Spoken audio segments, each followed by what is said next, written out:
Hello, hi guys! Magandang hapon sa inyong lahat. This is Chino Rodriguez from my Sagari channel, a faith healer, also matarder. So ngayong hapon na to, tignan natin nagsabihin sa iyo ng ating mga gabay. So this is a weekly gabay for the month of October 21 hanggang October 28 for the sign of Virgo. So Virgo, welcome to my channel. Ano kayang messages, advices, at spirit guides ang ating masasagot for today's video? Kanino kayang energy or kaganapan sa buhay ng mga Virgo signs ang ating mga hagilap. So guys, this reading is a general reading lamang, hindi lahat makaka-resonate. Kunin lamang po ang makaka-relate sa inyo and comment down below kung kaninong energy ang ating nasagap.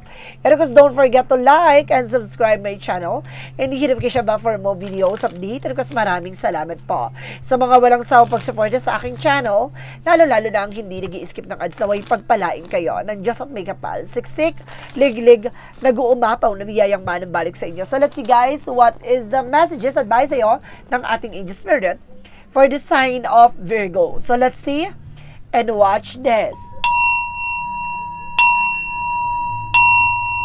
Ano kaya kaganapan sa mga buhay ng mga Virgo sign ng ating mga hagilap? So guys, ito na, tutunghayan na natin yan.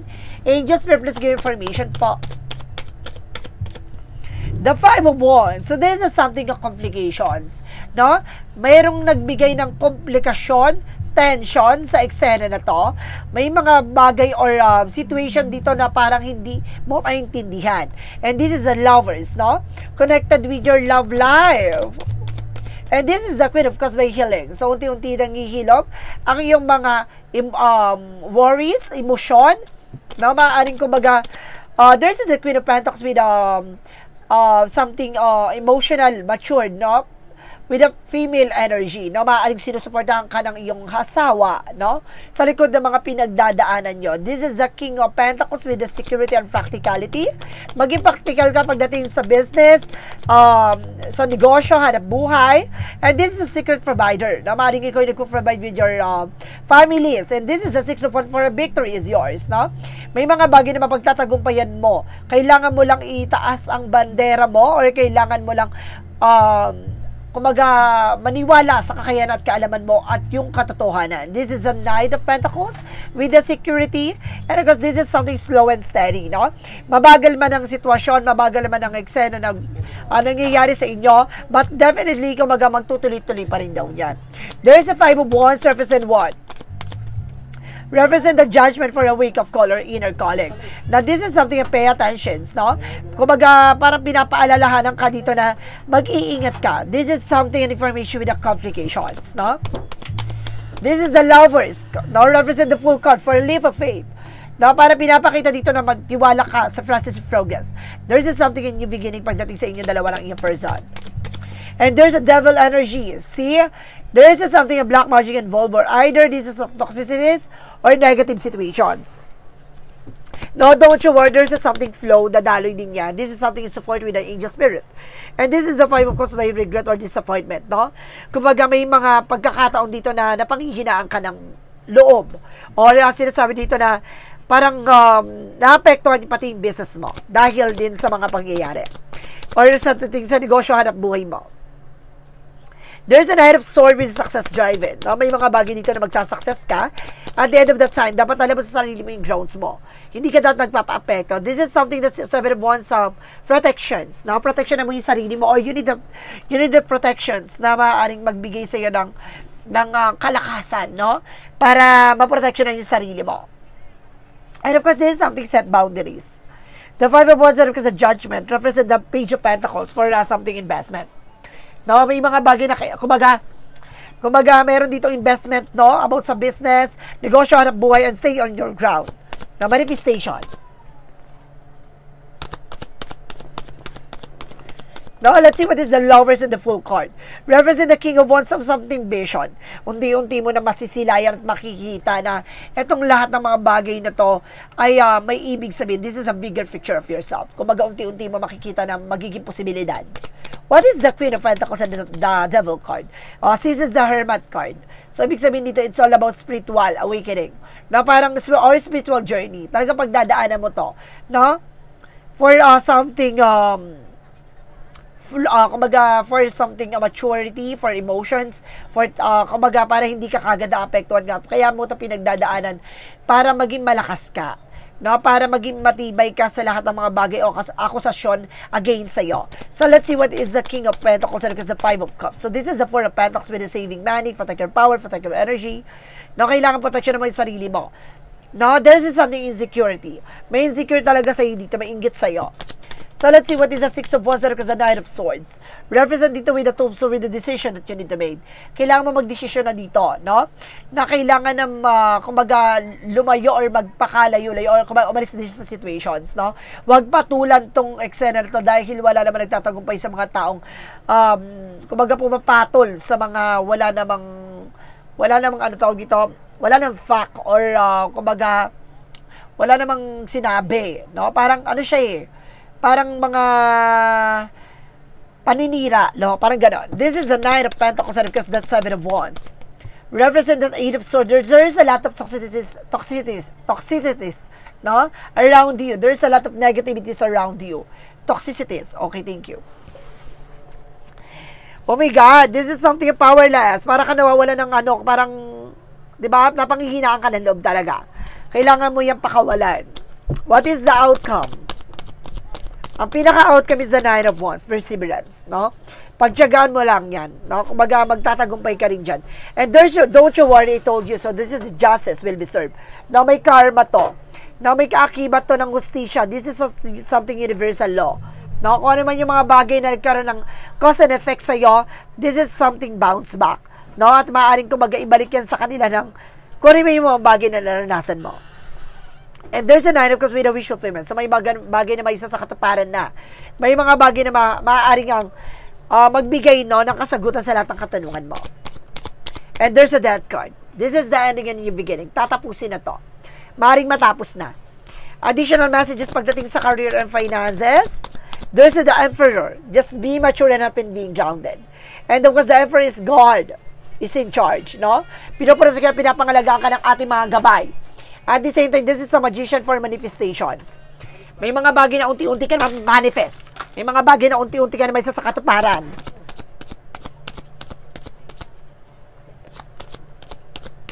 Additional messages about dito sa love life. And of course, this is the Four of Cups, very evaluate or analyze. May mga bagay dito na kailangan pag-isipan, no? Hindi dapat kayo tumatanggap ng mga impormasyon, maging aware kayo, guys, no? May mga bagay na tao dyan sa situation niya na, kumbaga, sumusubaybay ako kumukuha ng informasyon sa inyo. Kaya ka maging behave at magdahan-dahan, no? And because this is the Sun card with a pure positive outcome. Magiging maganda ng kalalabasan dito pagdating sa love life mo. Additional messages na pagdating sa health issues, magiging maganda to ha, yung relasyon. Na pagdating naman dito sa health, this is the Five of Pentacles for, okay, this is something financial loss or lack of mindset. No, parang, dito, exhausted, no? You're feeling isolations. Hindi ka makakilos, hindi ka makagalaw, ganon. And this is the Page of Wands by good news. May magandang balita, Ito magandang balita na to, parang mahihimas-masang kayo. No, parang dahil dito sa balita na to, lalakas ang loob nyo. So let's see, additional messages with the magical fairy messages. With the magical fairy messages represent what? Marriage. No, it's meron dito about din sa marriage with a higher level commitment. One more card please for magical fairy messages. For magical fairy messages, represent the summer. Ngayong summer season, guys, maaaring masagot na lahat ng mga katanungan nyo. No? So, let's see what is the synchronicities. Let's see what is the synchronicities that represent what? And kasi it is the with wisdom, enlighten, no? Bibigyan liwanag, bibigyan kasagutan sa lahat ng mga katanungan mo. No? Magliliwanag to lahat. Malabo pa to sa ngayon, pero liliwanag din to. And this is something night vision. So see, unti-unti mo makikita lahat ng mga magiging kasagutan. Or kumbaga magiging sagot doon sa magiging tanong mo. No, makikita mo, there's a rise. No? Kumbaga pagkatapos kang ilagapak, pagkatapos kang ipabagsak, pagkatapos kang durug-durugin, This is something rise, no? From the ashes, and you become a transform, no? For a better version of yourself. Matatauhan ka na, no? Dahil sa mga pagdadaanan mo to, kumaga nagsinkin sa iyo lahat ng mga pangyayari, mas lalo ka naging mas malakas, matibay, at lalong-lalo na parang nagkaroon ka ng new ideas kung paano mo i-manage at control yung situation. So, let's see what is a yin and yang oracle card. There is something thoughts. See? Ang nagkukulong sa'yo for negativities ang yung isipan. Negative thoughts, no? And of course, sinasabi dito with the Venus, with the offer. There's just something offer dito, guys. And this is something karma. Double clarification tayo, ha? May karma talaga na akibat. This is justice will be served. And kasi sinasabi na, there's a self-worth. No? Alam mo dapat sa sarili mo yung halaga mo. Hindi mo dapat binabasit sa kung ano man yung sasabihin ng iba. So, let's see what is additional messages for Mystic Love Oracle deck. Represent to with healing releasings, no? Kumbaga, unti-unti nang umihilom, unti-unti nang kumbaga, na-release, no? Yung negative or something pain, no? Or something worries. And there's a sign for love, no? This is something for love. And this is anxieties, no? Kumbaga, isa sa nagiging worries mo yung pag-iisip ng kung ano-ano. Kumbaga, yung pag-aalala mo, no? Ayun yung kailangan mapakawalan dito. Surrender to the divine. Magtiwala ka sa Francis and Froges. For Archangel Michael, messages for you. Represent to with your inner guidance is real and trustworthy. No, yung mga gabay mo ay mapagkakatiwalaan, yung mga gabay mo ay mapagkakatiwalaan dito. Additional messages. With an angel spirit. Your children are watched over by angels, no? Ginagabayan daw yung mga anak ng mga ating angel spirit. And there is enough confidence. No, kailangan lakasan mo ng loob mo. Maging matibay, maging malakas ka. Kumbaga, hindi ka dapat magpapa-apekto sa mga sasabihin ng iba. And be gentle with yourself. Huwag mo masyadong pinipressure yung sarili mo sa mga bagay-bagay na alam mong walang kahihinatnan. No, masyado mong dinadown yung sarili mo or something, masyado mong dinidrain yung sarili mo sa mga tao na yan. And there's something bittersweet. Na may tamis sa kumbaga may pait at tamis na tagumpay. And this is something chakra for impatient. Kailangan mababanin pasensya mo. No? Kailangan mong intindihin yung mga nangyayari ngayon. For Monsology, represent what? You and your loved ones are safe. No? Yung mga, kumbaga, ay your dreams in the practical flat. No? Yung mga pangarap mo ay kailangan maging practical ka. Kung gusto mo may isa katapanan nito. Sinasabi dito, guys, no? Bago ka mag-take ng actions, kailangan pag-iisipan mo mabuti. Dahil may mga bagay dyan na baka magkamali ka dahil sa bigla-bigla ang desisyon. No? And this is something a new start is coming. So, papakita dito naman ani magtatagumpay ka at magkakaroon ka ng bagong simula. For the angel's answer, represent what? And you're ready. Basta maghanda ka. No? And this is a big happy changes coming in for you. And of course, this is something communicate clearly. Kailangan mo lang makipag-communicate ng maayos, kailangan mo lang ayusin on how to talk, on how to deliver the words, no? And of course, parang sinasabi dito, huwag mong patulan. No, huwag mong patulan kung ano man yung mga tao dyan sa paligid mo o yung mga sasabihin ng iba. And there's a deceit. Gumagamit to ng black magic involved, guys, no? Itong tao na to, when it comes to for arguments, alam niya sa sarili niya yung grounds. At the same time, malakas ang, kumbaga, malakas ang loob nito dahil marunong siyang gumagamit ng black magic. There's a mangkukulam dito. There's a witchcraft. And there's a second chakra Archangel Ariel about sa finances. No, even your finances. No, gusto nito mag-collapse ang iyong finances. Gusto nito mag-bankrupt ang iyong finances. And there's something food with a relationship nourishment. No? Kumbaga pagdating sa health issues mo, kailangan mag-pay attention ka dyan. Nagkakaroon ka na ng anxiety, sleepless night. At the same time, kumbaga nagkakaroon ng imbalance ng hormones mo. Kaya kumbaga nagkakaroon ka ng kumbaga headache, body pain. And this is something in yourself. Napalawakin mo ang sarili mo. Kumbaga magkaroon ka ng expansion. Kumbaga how to manage yourself. Kumbaga, and of course, yung tension, and of course, worries, kailangan mo i-manage yan. And of course, sa madaling salita, yung emotion. No? Ito yung isa sa magiging kalaban mo, ang emosyon. And there's something change. Unti-unti mababago. Unti-unti mag-iiba. Lahat mga pagkaganapan sa buhay mo. No? Huwag ka mag-alala. Akala mo, defeat ka na sa situation. No. For Romance Angel, there's a trust. Kailangan nyo magtiwala sa isa't isa ng partner mo. no? And there's a give your relationship a chance. Kumaga, nangyari tong mga bagay na to kasi kailangan nyo ng time to each other, no? Para magkaroon kayo ng kumaga heart to heart talk ng person mo at para makilala rin yung isa't isa. Additional messages. And there's a forgiveness, no? Kumaga may mga bagay na ginagawa sila against sa'yo, kumbaga pabayaan mo sila. Sinasabi nga ng ating Panginoon in the first place, hindi nila alam ang kanilang ginagawa. Patawarin mo sila, Ama. At sinasabi dito with the gratitudes, just be thankful. No, it's an opportunity to present this scenario. So let's see what is additional messages with an angel spirit. Additional messages. And there's a practice. Kumbaga, isa sa bagay nito na kailangan mo i-practice yung emotion mo. And because ang pagiging malakas mo o confident. And this is something counseling. Makinig ka sa something advices, no? So let's see what is additional for Archangel Raphael. Meditations. Kailangan magmuni-muni, magdasal, no? I-surrender sa ating divine. For an angel's messages, given information po. And there is a verge, don't follow. So may mga bagay na hindi pa napapanahon. Be leader you wish you had, no? Kumbaga, maging totoo ka at kumbaga kailangan mag-in-charge ka sa sarili mo. Kayang-kaya mo dapat kontrolin yung situation. No? Huwag ka dapat nakikinig sa ibang tao sa mga sasabihin nila against sa'yo. For Jesus' loving quote said, be a good comfort, your faith has made you whole. No? Kahit hindi sila naging mabuti sa iyo, maging mabuti ka sa kanila. Katulad ng sinasabi ko, 'di ba? Kumbaga hindi man nila alam yung ginagawa nila, i-surrender mo kay God. Gawin mo yung mga bagay na magbibigay proteksyon at magbibigay ng importansya sa iyo. No? Kung paano mo mapapasave at paano mo mapapabago ang sarili mong buhay. No? Lahat ng mga bagay na yan, binibigay yan sa iyo para buuin ang tiwala at pananampalataya mo sa ating poong may kapal. For the angel's number, represent what?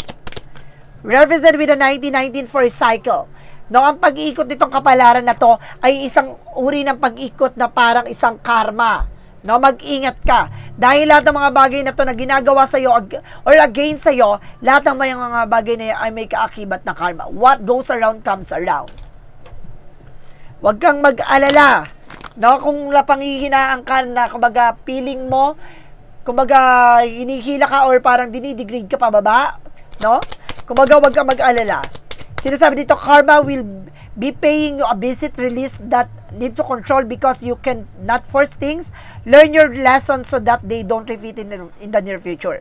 Make some space for new experiences. No, see?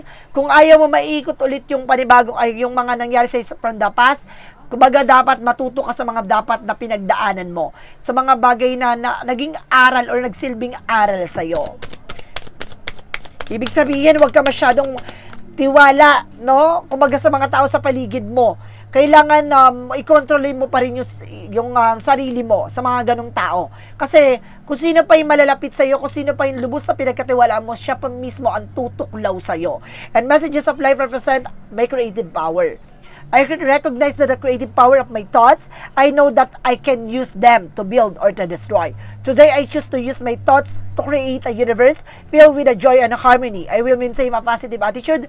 I have the power to create love and peace. So see, ikaw yung gagawa ng ikabubuti at ikasasama mo. Kaya yan, lahat ng mga bagay na yan ay nasa isipan mo. Kung nasa isip mo ay magandang kahihinatnan, yung magiging outcome nito, magiging maganda talaga kalalabasan nito.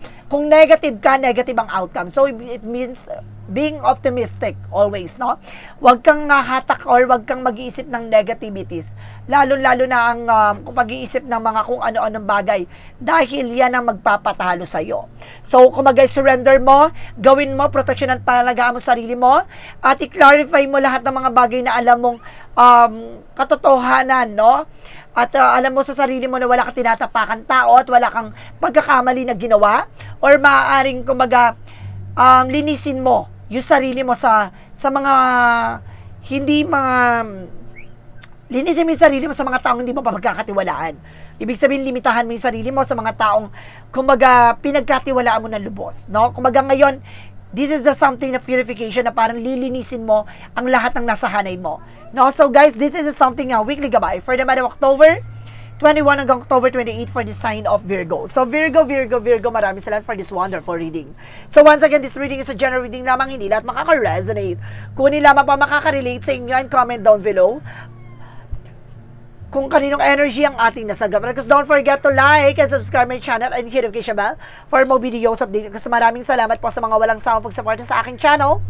Lalo-lalo na ang hindi nag-i-skip ng ads, away pagpalain kayo ng Diyos at Mega Palisiksik. Lig-lig na gumapaw na biyayang manabalik sa inyo. At maraming salamat po and see you in the next video. Bye-bye and babush!